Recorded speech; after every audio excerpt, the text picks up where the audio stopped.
तो हेलो दोस्तों, स्वागत है आपका एक बार फिर से नए वीडियो में। मैं हूं आपका दोस्त गौरव और आप देख रहे हैं जीएसएम स्टडी लवर। आज हम बात करने वाले हैं दोस्तों रावल समर सिंह के बाद जो चित्तौड़ के अगले शासक बनते हैं वो रावल रतन सिंह होते हैं। तो आज हम उनके बारे में जानने वाले हैं। उनका शासनकाल 1302 ईस्वी से 1303 ईस्वी तक माना गया है, क्योंकि 1302 ईस्वी में उनका शासनकाल संभालते ही उन्हें अलाउद्दीन खिलजी के आक्रमण का सामना करना पड़ता है। और इनके आक्रमण के दो महत्वपूर्ण कारण माने गए हैं, जो कि अलग अलग प्रकार से है। एक कारण पद्मावती की खूबसूरती को लेकर माना गया है, तो दूसरा कारण ऐतिहासिक तथ्यों के आधार पर माना गया है। तो चलिए आज हम दोनों कारणों के बारे में जानने वाले हैं दोस्तों। उससे पहले अगर आप इस चैनल पर नए आए हो तो चैनल को सब्सक्राइब और वीडियो को लाइक और शेयर करना बिल्कुल भी ना भूलें। तो दोस्तों आइए जानते हैं हम पद्मावत के सारांश के बारे में। तो पद्मावत के लेखक मली मोहब्बत जैसी थे और इनका रचनाकाल 1540 ईस्वी है। इस रचना में रानी का नाम पद्मावती बताया गया है, जबकि अन्य ग्रंथों में उसका नाम पद्मिनी दिया गया है। सिंघल द्वीप के राजा गंधर्वसेन व रानी चंपावती की एक पुत्री थी जिसका नाम पद्मिनी था और वह अति सुंदर थी। पद्मिनी के पास एक सुशिक्षित तोता था जिसका नाम हीरामन था। वह एक दिन पिंजरे से उड़ गया और एक शिकारी के हाथ लग गया। शिकारी ने उस तोते को एक ब्राह्मण को दे दिया और ब्राह्मण ने उस तोते को रावल रतन सिंह को बेच दिया। उस तोते के पास से राजा को राजकुमारी पद्मिनी की सुंदरता के बारे में पता चलता है। वह जोगी के भेष में सिंघल द्वीप पहुंच जाता है और पद्मिनी को देखता है तो मंत्रमुग्ध हो जाता है। उस तोते से राजकुमारी की सुंदरता का पता रावल रतन सिंह को चलता है और रावल रतन सिंह अपने खुद स्वयं को रोक नहीं पाते हैं और अपना भेष जोगी का बनाकर सिंघल द्वीप पहुंच जाते हैं। और वहां जब जाकर वह पद्मिनी को देखते हैं तो मंत्रमुग्ध हो जाते हैं। सिंघल द्वीप के राजा गंधर्वसेन को जोगी की असलियत का पता चलता है तो उनसे वह पद्मिनी का विवाह कर देते हैं तथा इस प्रकार रावल रतन सिंह और पद्मिनी का विवाह हो जाता है। उसके पश्चात कुछ वर्षों बाद रावल रतन सिंह चित्तौड़ आते हैं तो उन्हें अपनी सेना में एक सैनिक के बारे में पता चलता है, राघव चेतन, जो कि एक ब्राह्मण था तथा जादू, टोना व तांत्रिक विद्या जानता था। तो रावल रतन सिंह को डर होता है कि कहीं यह उसकी रानी पद्मिनी को बहका ना ले। इस वजह से वह उसे राज्य से बाहर निकलवा देता है। राघव चेतन ने महाराजा रतन सिंह की विनाश की ठान ली और वह सीधा वहां से जाता है तथा दिल्ली दरबार में पहुंच जाता है और सुल्तान अलाउद्दीन खिलजी के सामने पद्मिनी की सौंदर्य का वर्णन करता है, जिसे सुनकर पद्मिनी को हथियाने के लिए अलाउद्दीन खिलजी ठान लेता है और वह चित्तौड़ पर आक्रमण कर देता है तथा चित्तौड़ पर आक्रमण करने के बाद वहां पर घेरा डालता है। चित्तौड़ का किला बहुत ही बड़ा किला है और वह बहुत पहाड़ी पर बना हुआ है, इस कारण वहां जाकर अलाउद्दीन खिलजी घेरा डाल देता है। परंतु जब वहां पर उसे सफलता नहीं मिलती है, रावल रतन सिंह को संदेश भेजता है कि सिर्फ उसे पद्मिनी की एक झलक दिखा दीजिए, वह यहाँ से चला जाएगा। परंतु जब यह बात रावल रतन सिंह को पता चलती है तो वह रावल रतन सिंह उन्हें बुलाता है तथा अंदर बुलाकर उन्हें प्रतिबिंब में उनके दृश्य दिखाया जाता है।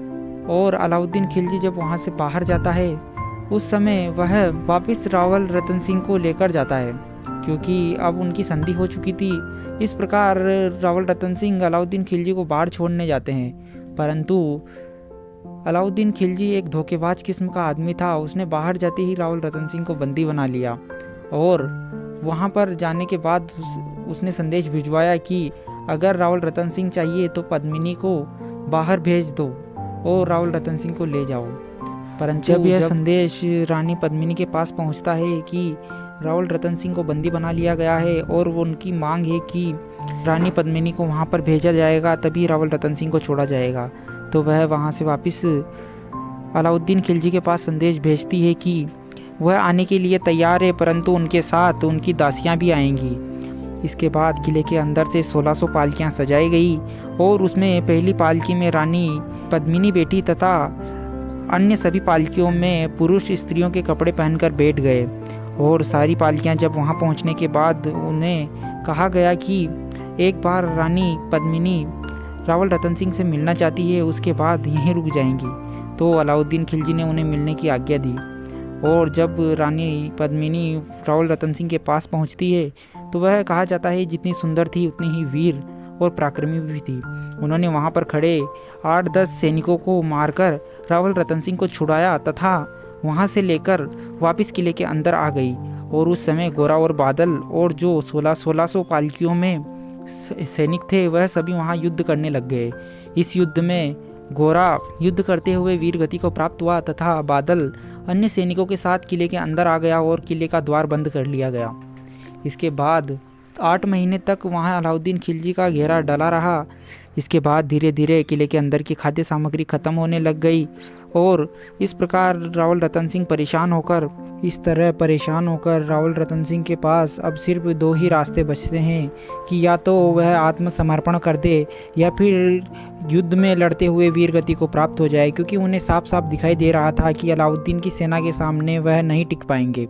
तो फिर उन्होंने दूसरा रास्ता चुना और सिर पर केसरिया सापा बांधकर केसरिया किया तथा साका कर लिया और अंदर की पद्मावती के साथ 1600 रानियों ने अंदर ही किले के अंदर कुंड में जौहर कर लिया। और इस प्रकार रावल रतन सिंह ने साका किया और साका करते हुए उन्होंने हो सकते थे जितने खिलजी के सैनिकों को मारने की कोशिश की और खिलजी का नुकसान किया। इससे परेशान होकर खिलजी युद्ध तो जीत गया, परंतु जब किले के अंदर प्रवेश किया तब उसने इन सब का बदला वहाँ की आम जनता से लिया तथा वहाँ पर बहुत अत्याचार किया। और दोस्तों, दूसरे कहानी के अनुसार, मतलब कि दूसरे ऐतिहासिक साक्ष्यों के अनुसार इतिहासकारों ने वहाँ के आक्रमण का कई कारण बताए। उसमें सर्वप्रथम कारण, जब गुजरात अभियान पर सेना जा रही थी उस समय समर सिंह ने रोककर उनसे कर वसूल किया था। यह वहाँ का प्रथम कारण था। इस वजह से अलाउद्दीन खिलजी वहाँ पर आक्रमण करता है। इसके अलावा दूसरा कारण अलाउद्दीन खिलजी की साम्राज्य विस्तार की नीति थी और वह एक बहुत महत्वाकांक्षी राजा था, क्योंकि आपको पता है अलाउद्दीन खिलजी एकमात्र ऐसा राजा था दिल्ली की गद्दी पर बैठे हुए भी दक्षिण भारत पर आक्रमण किए थे। इस कारण वह अपने पास के ही राजस्थान के चित्तौड़ के इलाके को भी जीतना चाहता था। और उसके बाद में यहाँ का आक्रमण करने का एक और महत्वपूर्ण कारण पद्मिनी की सुंदरता को भी माना गया है। और इसके अलावा रतन सिंह एक हिंदू राजा था, तो वह उस हिंदू राजा को हराकर अपना साम्राज्य विस्तार करना चाहता था।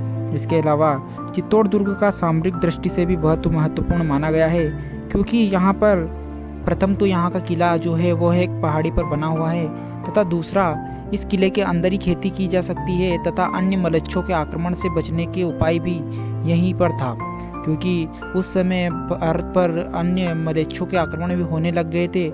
उस समय अलाउद्दीन खिलजी चाहता था कि उसके पास कोई ऐसा किला या ऐसा स्थान हो जहां पर कभी अगर ज़रूरत पड़े तो छुपकर अपनी जान बचाई जा सके तथा कई महीनों तक युद्ध को टाला जा सके।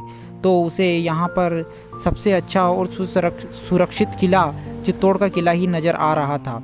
इस वजह से भी रावल रतन सिंह पर आक्रमण करते हैं। और दोस्तों, यहाँ पर आक्रमण करने के बाद में यहाँ का प्रथम साका होता है, जो अमीर खुसरो के अनुसार 26 अगस्त 1303 को अलाउद्दीन खिलजी का चित्तौड़ पर अधिकार हो जाता है।